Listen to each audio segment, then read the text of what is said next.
Assalamualaikum warahmatullahi wabarakatuh. Sejak kedatangan bangsa Eropa pertama di Nusantara, misi penyebaran agama Kristen telah menjadi satu kesatuan yang tak dapat dipisahkan. Salah satu contohnya yaitu kedatangan bangsa Portugis pada awal abad ke-16 dengan membawa semangat Reconquista atau perebutan kembali daerah yang pernah dimiliki. Semangat tersebut adalah konsekuensi logis dari efek perang salib ataupun keberhasilan mereka dalam menaklukkan kekhalifahan Islam di Andalusia. Adapun para prajuritnya telah dibekali dengan doktrin yang menganggap setiap pemeluk Islam sebagai bangsa Mur yang harus diperangi. Namun demikian, semangat Reconquista ini pada akhirnya berubah. Bentuknya menjadi kekuatan utama dalam pendorong lahirnya kolonialisme barat di kawasan Asia. Hal ini karena ternyata kawasan Asia belum pernah dikuasai oleh Portugis maupun oleh Spanyol. Setelah kepergian Portugis, Belanda menjadi penguasa Nusantara dengan Jawa sebagai basis, di samping mengeksploitasi rempah-rempah untuk dijadikan komoditas perdagangan. Misi penyebaran Kristen menjadi agenda lain walaupun masih dilakukan dengan hati-hati. Makanya pada zaman VOC, penyebaran Kristen bisa dikatakan kurang berhasil. Komunitas Kristen hanya terdapat di beberapa kota besar seperti Batavia, Semarang, dan Surabaya. Itu pun hanya terbatas dari orang-orang Maluku yang banyak menjadi serdadu dan juga diperbantukan pada kawasan militer di Pulau Jawa. Ada beberapa faktor sebetulnya yang menjadi alasan ketidakberhasilan penyebaran Kristen di zaman VOC, khususnya di daerah Jawa.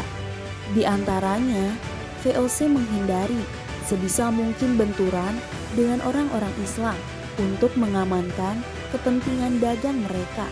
Selain itu, adalah luasnya Pulau Jawa yang masih kuat dengan pengaruh Islam. Ada sedikitnya tenaga yang ulet dalam menyebarkan Kristen pada orang-orang pribumi.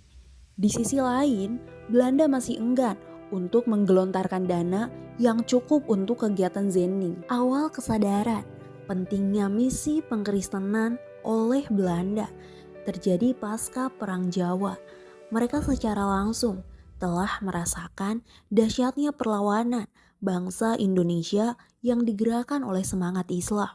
Alhasil, ketika Belanda hampir mengalami kebangkrutan, Islam dijadikan satu-satunya tumpahan kesalahan, di mana bagi para penguasa kolonial menekan perkembangan Islam dan mengkonversi keyakinan pribumi ke dalam agama Kristen adalah cara terbaik untuk tetap berkuasa di Nusantara.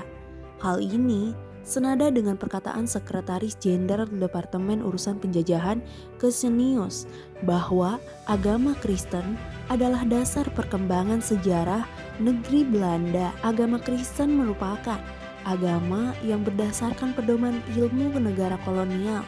Kesenius ingin memindahkan agamanya kepada Bumi Putra. Secara lebih rinci, usaha konversi keyakinan oleh pemerintah kolonial mulai terlihat nyata pada tahun 1854, di mana secara resmi Belanda mengeluarkan peraturan pemerintah yang menyatakan guru-guru Kristen, pendeta dan misionaris harus mempunyai izin khusus yang diberikan oleh atas nama Gubernur Jenderal jika akan melakukan kegiatan bagi masyarakat Muslim. Hal ini adalah bentuk nyata dari usaha Belanda untuk mendukung dan melindungi misi penginjilan. Seperti diketahui, selama ini kesulitan penginjil dalam menjalankan misi adalah mereka biasa ditolak untuk masuk dan berkegiatan di komunitas masyarakat yang telah beragama Islam. Namun, dengan adanya izin khusus ini, maka siapapun tidak bisa menghalangi kegiatan yang dilakukan oleh para misionaris. Apabila ada yang berusaha untuk menghalangi, maka tak jarang jerat hukum pemerintah kolonial sudah siap menanti. Diberlakukannya politik etis di awal abad ke-20 secara tak langsung mengubah kebijakan misi kristenisasi di Jawa. Kegiatan pengabaran Injil tak lagi dilakukan dengan frontal seperti ajakan langsung, melainkan dibalut lewat pendirian lembaga-lembaga kesehatan seperti rumah sakit, panti yatim piatu, sekolah dan kegiatan-kegiatan sosial. Kristenisasi yang dilakukan lewat pendidikan misalnya berhasil mengkonversi sejumlah pribumi muslim. Salah satunya lewat sekolah kader yang didirikan oleh Frans van Lith di Muntilan yang bernama College Xaverius. Anak laki-laki yang masuk ke sekolah ini pada awalnya semuanya muslim, tetapi lulus telah menjadi Katolik. Tak jarang sebagian dari mereka bahkan studi lanjut untuk menjadi imam. Sugya Pranata salah satunya, di mana ia pada awalnya masuk Kolase Xaverius hanya berniat menjalani pendidikan untuk menjadi guru dan tak mau masuk agama Kristen. Namun, apalah daya yang setiap harinya berhadapan dengan seorang tokoh besar dan matang secara pemikiran.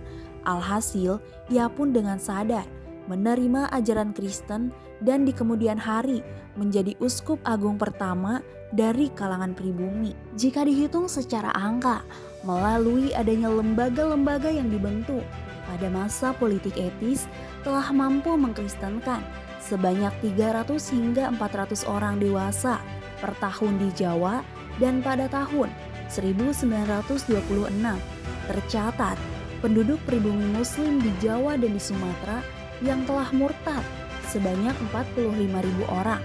Kesuksesan konversi masyarakat tak lain karena faktor kebijakan politik maupun kebijakan anggaran yang dilakukan oleh pemerintah kolonial. Sebagai contoh, anggaran yang dikucurkan pemerintah kolonial untuk mensubsidi kegiatan agama Kristen pada tahun 1920 mencapai 1.010.100 prorizin. Dari sini, kita bisa ambil kesimpulan bahwa keberadaan pemerintah kolonial tak ubahnya semacam induk semang atau kapal induk bagi misi kristenisasi di Nusantara, karena tidaklah mungkin bagi penduduk Nusantara yang mayoritas telah beragama Islam dan telah menyatu dalam setiap lini kehidupan dapat diubah dengan mudah hanya dengan menggunakan cara yang biasa. Bagaimana menurut kalian? Tulis pendapat kalian di kolom komentar.